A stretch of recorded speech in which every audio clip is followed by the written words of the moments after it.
그때 제자들이 와서 예수께 말하였다. 선생님, 지금 하신 말씀이 바리새파 사람들의 비위를 크게 상하게 하셨다는 것을 아십니까? 예수께서 제자들에게 대답하셨다. 내 아버지께서 심지 않은 나무는 모두 뿌리가 뽑힐 것이다. 그대로 내버려 두어라. 그들은 앞을 보지 못하는 눈먼 인도자들이다. 맹인이 맹인을 인도하면 둘 다 구덩이에 빠질 뿐이다. 그러자 베드로가 나서서 예수께 말했다. 그 비유를 우리에게 설명해 주십시오. 예수께서 대답하셨다. 너희도 아직 깨닫지 못하였느냐? 입으로 들어가는 것은 무엇이나 뱃속을 거쳐 결국에는 밖으로 나오지 않느냐?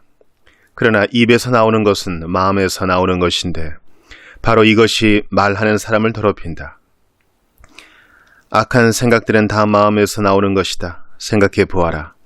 살인, 간음, 음행, 도둑질, 거짓 증언, 비방 같은 것들이 다 마음에서 나오지 않느냐? 그렇다. 바로 이런 것들이 사람을 더럽히는 것이지 손을 씻지 않고 먹는 것이 사람을 더럽히는 것이 아니다. 아멘. 하나님의 말씀입니다. 하나님께 감사합니다.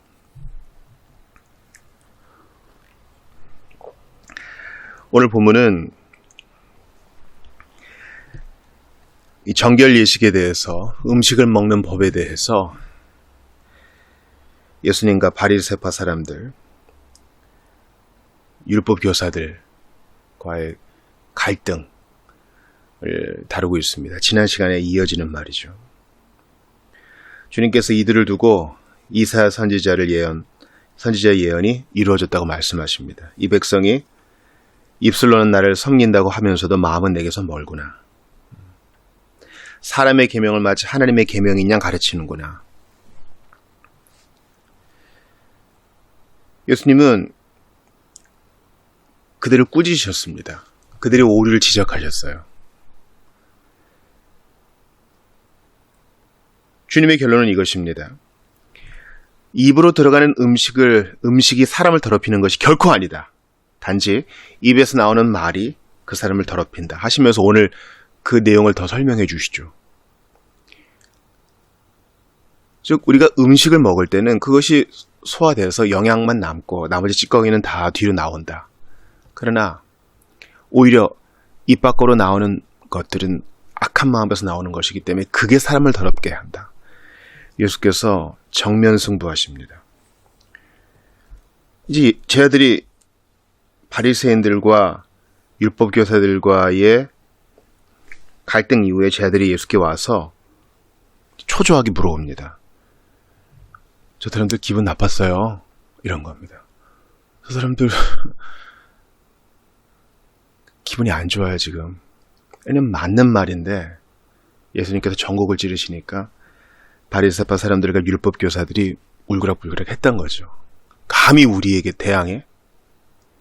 아마 그 당시에 누구도 여기에 대해 예수님만큼 지적한 이가 없었을 것입니다.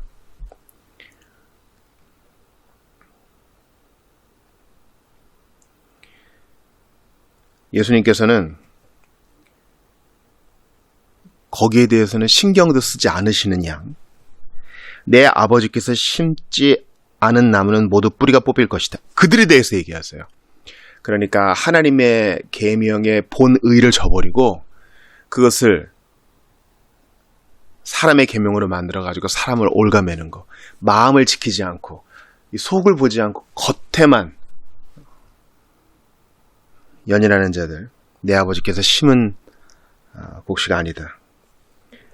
내 아버지께서 심지 않은 나무니 다 뽑힐 것이다. 그러니까 걔네들은 그냥 내버려둬라. 예수님은 이제 그들을 아셨어요. 그 완고함을 아셨다고요. 안 되는 것을 아셨어요. 놀랍죠? 예수님이 안 되는 걸 아셔요. 그들의 그 완고한 고집을 아셔요. 그냥 두려요. 오히려 제자들에게 잘 봐, 내가 쟤네들 변화시킨다 이렇게 하지 않고 그 완고한 대로 내버려 두세요. 최고의 형벌이에요. 여러분 두려워하세요. 최고의 형벌은 내버려 두는 건데 주께서 날 내버려 두지 않으시면 감사하세요. 어제 우리 주일오후 모임 하는데 설교를 듣고 예배를 드리면서 나름대로 찔렸던 것들, 반성해야 될 것들, 돌이켜야 될 것들 나누는데 참 감사했습니다. 그런 자각이 있다는 것 자체가 그 사람이 거듭났다는 증거예요. 그들은 소경을 인도하는 소경이다.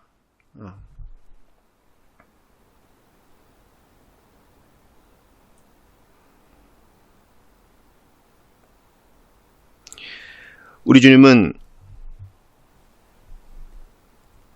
당신이 하는 말씀이 바리새파 사람들, 율법 교사들, 그 당시의 권위자들이죠. 그들을 불편하게 할 줄 아셨어요.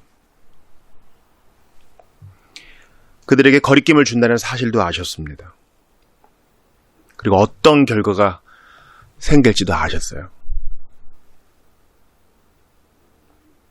여러분 기억하세요. 거리낌을 줄까 두려워서 진리를 회피하고 내 의무를 회피하고 그런 일이 있어서는 안 됩니다. 예수님이 그걸 가르치시려고 정면승부하신 거예요. 여러분, 저는 두렵고 떨리는 마음으로 여러분에게 권합니다. 싸움꾼이 되지는 마세요. 제가 리포엄드, 그러니까 개혁파 교의를 알게 되고 은혜의 교리를 알게 된 이후에 이른바 싸움꾼이 되었던 적이 있어요. 그러니까 이건 옳고 저건 틀리고 케이지에 갇혀 있어야 되는 시기예요. 아직 시야가 확보되지 않아서 이제 갓 안 어린아이인 거죠. 근데 그런 종류가 아니고요. 이런 완고한 자들에 있어서 한 번은 저항을 할 필요가 있어요. 저는 목사님 누구랑 갈등 빚는 거 너무 좋아하지 않아요. 그 사람들이 또 해코지할 것이고 소송할지도 모르고 다른 사람 뒤에서 내 욕할지도 모르는데 불편한 거 싫어요. 그냥 저 가만히 있을래요. 그리고 우리의 가르침을 좋아하는 사람들, 그 사람들하고만 좀 대면하고 싶어요. 여러분 그러고 싶죠. 저도 그렇습니다. 그런데 한 번은 우리가 양보하지 않아야 될 때가 있어요. 그들을 거리끼게 할 필요도 있습니다. 이건 사도 바울도 마찬가지죠. 스데반도 마찬가지입니다. 사도들은 또 신약의 그리스도인들은 그들이 믿든 안 믿든 에스겔처럼 복음의 진리를 전했습니다. 그 오류에 대해서 그건 아니다 라고 지적한 것이죠. 그러니까 우리가 어떤 성과주의적인 복음전도의 입장에서 보면 저 사람 믿을 것도 아닌데 괜히 헛수고하지 말고 다른 데 집중하자 이렇게 얘기하실 분도 있지만 아니에요. 예수님은 우리에게 가르침을 주시려고 지금 이 본을 보이십니다. 지금 예수님과의 갈등 때문에 정결예식, 음식법에 대한 예수님과의 논쟁으로 바리새파 사람들과 율법교사들이 회심하고 마음을 돌이키고 이러지 않았어요. 그들은 이를 가면서 예수를 죽이고자 합니다. 그럼 더 갈등을 증폭시킬 필요 없잖아요. 그죠? 괜히 불 붙일 필요 없잖아요. 우리가 괜히 싸움을 만들어서 되겠습니까? 이런 분들 계셔요. 이건 아주 역사를 이해하는 중요한 관점 중 하나인데요. 여러분, 우리가 가망이 없을 때라도 내 것이라고 여길 때에는 싸워야 됩니다. 즉 나보다 힘센 사람이 내 것을 훔쳐간다 그럴 때 가만히 있어서 가져가세요 하면은 그건 내가 주인이 아니란 뜻일 수도 있어요. 왜 가져갑니까? 따져 물어야 됩니다. 당신 지금 뭐 하는 짓입니까? 바른 것을 알려줘야 됩니다. 그럼 그 사람이 나보다 힘이 세면 나를 때리거나 더 겁박하거나 두려움에 떨게 할 수도 있겠죠. 그러나 그건 별로 중요한 게 아니에요. 내 것인 걸 그 자리에서 선언해야 됩니다. 이 사람은 내 아내인데 왜 건드립니까? 왜 무례하게 대합니까? 항거할 수 있어야 돼요. 그게 정의로운 일입니다. 부당한 일에 대해서는 말이죠. 마찬가지로 주님은 이들의 완고함에 대해서 한 번은 짚어줄 필요가 있다고 생각하신 것 같아요. 너희들 하나님 말씀을 잘못 해석하고 적용했구나. 그리고 그것이 너희의 올무가 되었고 다른 사람도 올무에 빠지게 하는구나.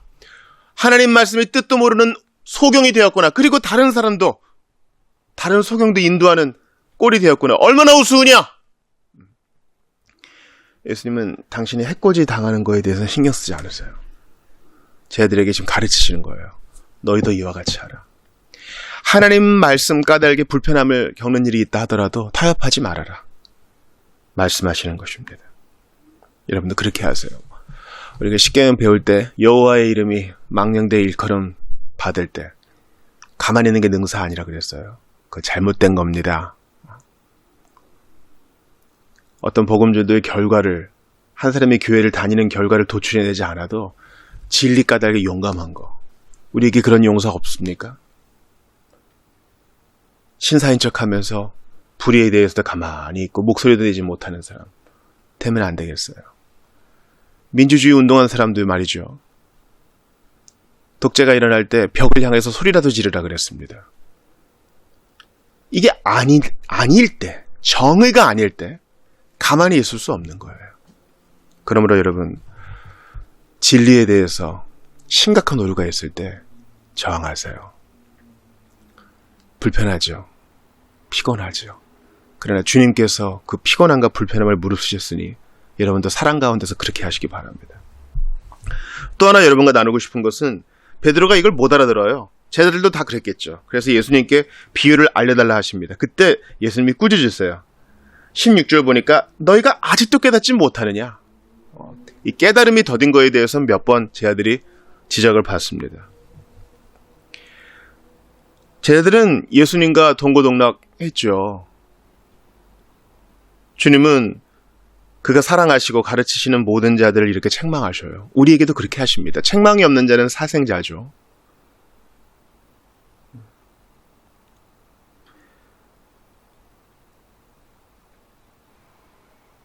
그리스도인이 된 지 오래되었습니까?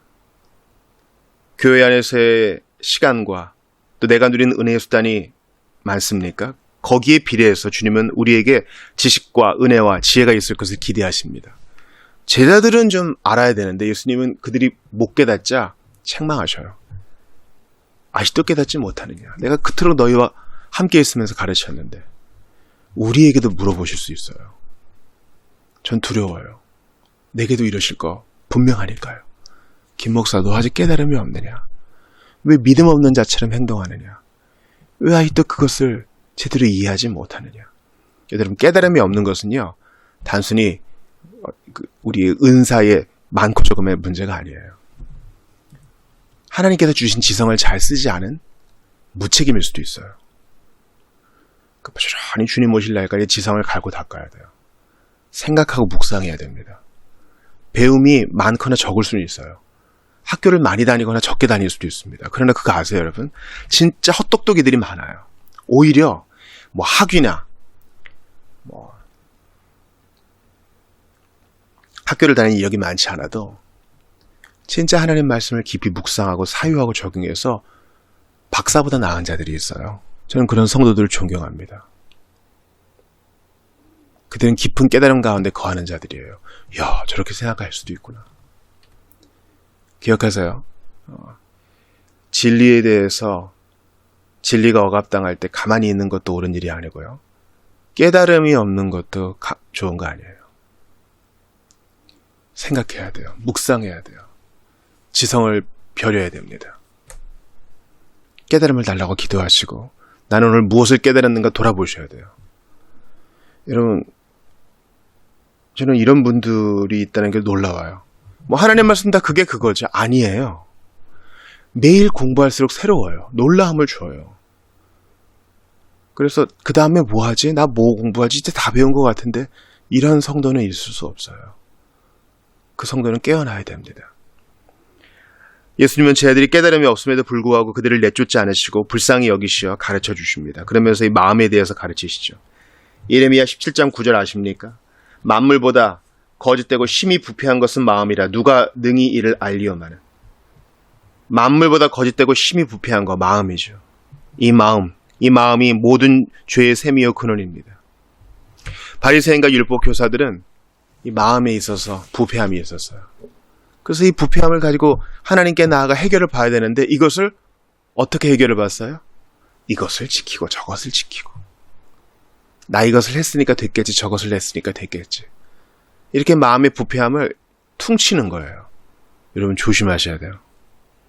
이거 우리의 일일 수 있단 말입니다. 나도 바리새인들처럼 율법교사들처럼 소경이 되어 소경을 인도하는 자가 되지 않으려면 내 마음을 항상 돌아봐야 돼요. 바리새인들은 마음 돌아보는 일을 멈추고 자기의 행위를 돌아봤어요. 규칙을 준수하는 자기를 돌아봤어요. 정결 예식을 지키느냐 안 지키느냐, 손을 씻고 밥을 먹느냐 안 먹느냐, 이것만 생각했어요. 오히려 참 신자라면 내가 정말 하나님을 따르고 있는가, 내가 주님 주신 은혜를 만끽하고 있는가, 하나님 말씀을 깨닫고 있는가, 속을 들여다봐야 되는데 그렇게 하지 않은 거예요. 옷을 어떻게 입고 절기를 어떻게 지키고 이것만 생각하다 보니까, 음식은 어떻게 먹고 이것만 생각하다 보니 마음을 버린 것입니다. 주님은요, 단순히 구약의 율법을 변호하는 일을 넘어서서 나아가십니다. 즉 깨끗함과 더러움에 대한 구체적인 질문으로 눈길을 돌리면서 주님은 궁극적으로 자신을 따르는 사람들이 구약의 음식법을 아예 포기하도록 이끌 급진적인 원칙을 제시하십니다. 이제 예수님이 죽으시고 휘장 갈라지면서 구약의 음식법은 다 폐하여졌어요. 사랑의 법으로, 말씀과 기도로 거룩하여지니라로 통폐합되었습니다. 완성되었어요. 우리가 정말 조심해야 돼요. 매일 마음을 돌아봐야 말씀의 본의를 이해하고 주님 주신 뜻에서 벗어나지 않을 수 있습니다. 나 정말 하나님 말씀을 사모하는가? 오늘 내게 있어 하나님은 어떤 분이셨는가 돌아봐야 돼요. 마음을 돌아봐야 됩니다. 그리고 내 마음을 돌아보면 필수적으로 내 마음의 완악함과 부딪히게 되거든요. 그거 갖고 기도하고 엎드리는 거예요. 괴롭죠? 독사가 또아리를 끌고 있는 것처럼 이 마음 보는 거 쉽지 않아요. 그날 직면해야 돼요. 예수님 말씀하신 거 보세요. 악한 생각들은 다 마음에서 나온다. 생각해봐라. 주님이 생각하라 그래요. 살인도 마음에서, 간음도 마음에서, 음행과 도둑질과 거짓 증언과 비방이 다 마음에서 나온다. 이런 게 사람을 더럽히는 것이지 음식 먹는 것이 사람을 더럽히는 거 아니다. 주님은 이 구약의 음식법, 이 관습법의 철폐를 말씀하시는 거예요. 주님은 급진적이세요. 이건 마지막까지 예수님 승천하시고 베드로가 끝까지 배우기 어려워했던 것이죠. 이것으로 이제 비유대인 신자들을 막 차별한 거 아니에요. 사랑하는 여러분, 마음을 돌아봐야 돼요. 마음. 내 마음을 돌아봐야 오늘도 주님께 매달릴 수 있어요. 내 꼬라지가 이런데 그래도 은혜를 부어주시는 주님 까닭에 오늘도 힘을 얻을 수 있단 말입니다. 내 마음을 돌아보며 내 영혼에게 말해야 돼요. 너 왜 낭망하느냐? 주님 계시지 않느냐? 여호수아처럼 마음 낭망하고 두려울 때도 두려워하지 말아라. 네가 주님 편에 있고 주님의 규례를 앞세우면 반드시 인도해 주실 것이다. 우리 마음을 돌아봐야 됩니다. 이 마음 가지고 죽게 가야 돼요. 어찌하면 좋겠습니까? 저 좀 도와주세요. 힘쓰고 애써도 안 됩니다. 저는 도움이 필요합니다. 주님께 매어 달리는 우리 모두가 되어야 됩니다. 그리고 이제 그 다음에 가나안 여자의 믿음이 나오죠. 이들이 바리새파 사람들, 율법 교사들보다 나아요. 그냥 음식법의 코시에르죠. 천착하는 그들보다 나아요. 그녀는 자신의 마음을 돌아보았어요. 그리고 다윗의 자손께 달려가 매달립니다. 자기 딸을 고쳐달라고. 그녀의 마음은 이 일을 해결해 줄 분은 저분밖에 없다. 그 간절함으로 불타고 있었어요. 그러나 바리새파 사람들과 율법교사들은 자기 마음을 돌아보지 않았기에 간절함은 없고요. 미움과 시기와 죽여버리고 싶은 질투만 있어요. 이걸 직면하셔야 돼요. 여러분, 제가 싸우는 부부를 봐요. 악한 말을 하고 미운 마음을 가지는 내 속을 들여다보지 않고 상대방의 오점만 계속 생각하는 거예요. 나한테 이렇게 했고 저렇게 했고. 그것만 계속 묵상하다 보니까 자기 반성은 없고 남을 미워하는 마음이 너무나 커져서 괴로운 일들을 보냅니다. 나날들이 쉽지 않아요. 여러분, 날마다 자기를 돌아보세요. 별로 선한 거 없을 거예요. 주님을 의지하시고 그 와중에 은혜로운 것들을 발견한다면 또 주님께 찬양하세요. 내 속에 선한 것이 없어요. 그러나 주님이 은혜로 조금씩 빚어주십니다. 그 은혜에 감격하여 날마다 주님 앞에 나아가시는 여러분 되시기를 주의 이름으로 축원합니다. 어제 마음 돌아봤어요? 우리 주일이었잖아요. 오늘도 돌아보세요. 나는 정말 주님을 찬양하고 있는가? 어제 여호수아 5장 통해서 하나님을 앞세우라고 내가 도전 받았는데 오늘 내가 하나님 말씀 읽고 기도하기 전에는 내 업무 하지 않으리라. 오늘도 주님 본의로 살아가리라. 이 마음으로 살아가시는 여러분 되시길 주 이름으로 축원합니다. 내가 뭔가를 했다 그래서 교만할 거 아니에요. 주님이 이 마음 만져주셨기 때문에 할 수 있었던 겁니다. 고백하며 나아가고 넘어지고 부족할 때라도 그리스도 아니면 아무것도 아니라는 내 자신을 인식하면서 주께 엎드려지는 여러분 되시기를 주의 이름으로 축원합니다.